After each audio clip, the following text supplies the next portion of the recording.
സംഭവം മനസ്സിലായില്ലേ? കൺവിൻസിങ് എന്ന് പറഞ്ഞാൽ നമ്മൾ പണ്ട് കൺഫെഷൻ റൂമിലൊക്കെ ചെന്ന് ബിഗ് ബോസ് മലയാളം സീസൺ 8 അഗ്നി പരീക്ഷ 40 പേരുമായിട്ട് തുടങ്ങിയിട്ടിപ്പോൾ 16 പേരിലേക്ക് ചുരുങ്ങിയിരിക്കുകയാണ്. ഇത്തവണ ബിഗ് ബോസിലെ തന്നെ ഏറ്റവും പ്രധാനപ്പെട്ട 2 ടാസ്കുകൾ കൂടി ഇൻക്ലൂഡ് ചെയ്തിരുന്നു. അതിൽ ഏറ്റവും പ്രധാനപ്പെട്ട ഒന്ന് ഡിബേറ്റ് ടാസ്ക്കാണ്. 1-on-1 ഡിബേറ്റ് ഉണ്ടായിരുന്നു. ഫേസ് ഓഫ് എന്ന് പേരിട്ടിട്ടുള്ള സ്റ്റോറി ടെല്ലിംഗ് സെഷൻ ഉണ്ടായിരുന്നു. ഇതിനേക്കാളൊക്കെ പ്രധാനപ്പെട്ട ഒരു ടാസ്ക് ഉണ്ട്, കൺവിൻസിങ് ടാസ്ക്.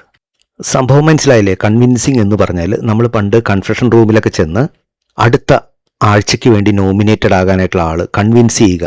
എയ്തർ നിങ്ങളിൽ നിന്ന് 3 പേരിൽ നിന്ന് ഒരാൾ നോമിനേറ്റഡ് ആകും എന്നൊക്കെ പറഞ്ഞ് ആർഗ്യൂ ചെയ്ത് വേറൊരാളെ കൺവിൻസ് ചെയ്ത് അയാളെ പുറത്താക്കുന്ന പരിപാടിയുണ്ടല്ലോ. ഞാനാണ് ബിഗ് ബോസിൽ തുടരാൻ കൂടുതൽ യോഗ്യൻ എന്ന് പറഞ്ഞ് കൺവിൻസ് ചെയ്യണം അതർ കാൻഡിഡേറ്റ്സിനെ.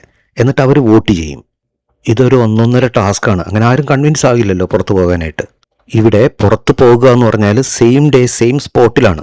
ബിഗ് ബോസ് ഹൗസിലാണെങ്കിൽ ഒരാഴ്ച ടൈം കിട്ടും. നമുക്ക് വീക്ക്ലി ടാസ്കും ഡെയിലി ടാസ്കും എല്ലാം കളിച്ച് നമുക്ക് കൂടുതൽ വോട്ടുകൾ നേടാൻ സാധിക്കും. ഇവിടെ അതിനൊന്നും ടൈമില്ല. നേരെ ഔട്ട് ഹൗസിലേക്ക്, അവിടെ നിന്ന് 5-10 മിനിറ്റിന് ശേഷം എലിമിനേഷൻ. ഡയറക്റ്റായിട്ട് പുറത്തേക്ക് പോകാം. മത്സരം കടുക്കുകയാണ്.